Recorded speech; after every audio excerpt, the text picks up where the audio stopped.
Bismillahirrahmanirrahim. Assalamualaikum warahmatullahi wabarakatuh. Hai teman-teman, perkenalkan nama saya Muria dengan nomor NIM 28921500252, Prodi Manajemen Plus A2, dengan mata kuliah Artificial Intelligence dengan dosen pengampu Bapak Dr. Andes Supriyadi, STP, MPD. Baiklah, di sini saya akan membahas tentang sebuah aplikasi buatan guna untuk tugas ujian akhir semester. Di sini saya akan membahas tentang Warehouse Management System atau WMS. WMS ini mengacu pada pergerakan maupun penyimpanan material di dalam gudang dan menjadi bagian dari SCM yang mana mengenai penerimaan, pengiriman, dan juga pengambilan material. Untuk bisa melakukan monitoring produk secara efektif ini, WMS akan dilengkapi dengan perangkat teknologi seperti barcode, scanner, biometris, dan juga teknologi lainnya. Mulai dari fasilitas gudang, pemrosesan pesanan, manajemen logistik, sampai pengiriman, semuanya akan saling terhubung dalam WMS. Warehouse Management System ini tidak hanya terbatas ada gudang, namun menjadi bagian dari SCM yang secara efisien ini akan memberikan banyak keuntungan bagi bisnis atau perusahaan. Jenis WMS yaitu yang paling terkenal dan banyak digunakan adalah ERP. Saat memilih jenis WMS ini disesuaikan dengan ukuran dan juga sifat organisasi.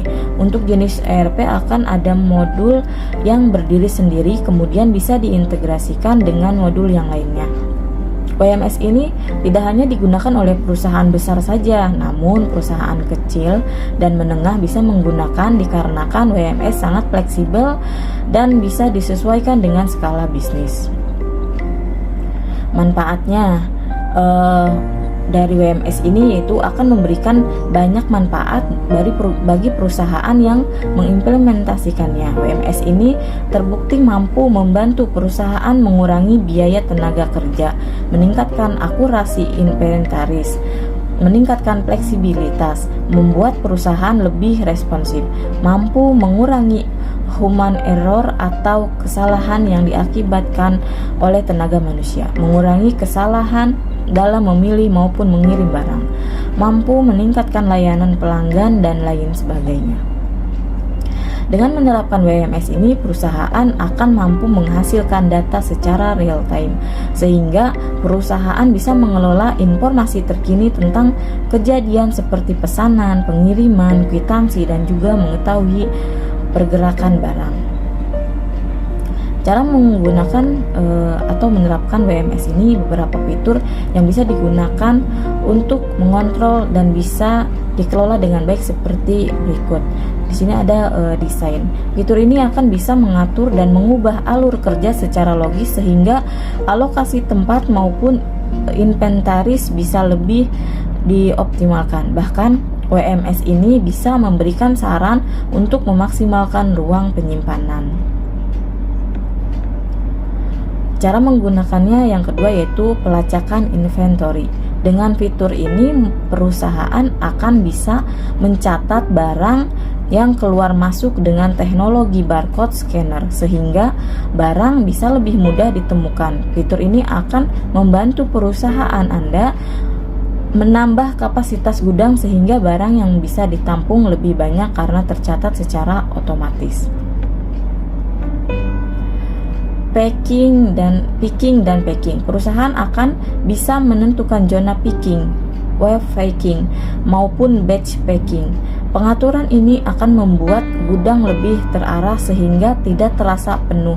Dengan menggunakan fitur ini, perusahaan juga bisa melakukan plotting karyawan dalam melakukan pick and juga pack secara efisien. Cara menggunakannya yang kemudian manajemen SDM. Fitur ini akan membantu perusahaan dalam memantau performa para pekerja. Perusahaan bisa mengefisiensikan performa pekerja agar bisa menyesuaikan dengan kebutuhan perusahaan dengan sistem yang lebih efisien. Kemudian reshaping dan put away. Perusahaan mampu melakukan pembatalan dan pengembalian inventory secara efisien.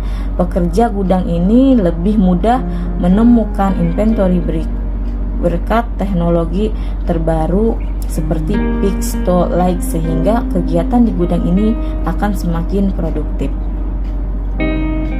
Berikut tutorialnya.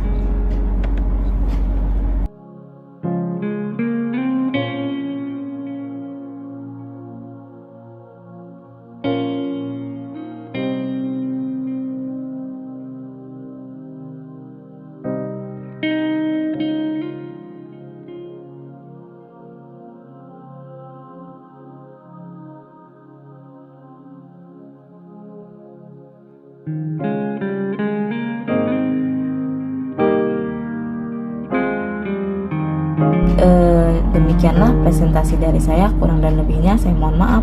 Wassalamualaikum warahmatullahi wabarakatuh. Terima kasih.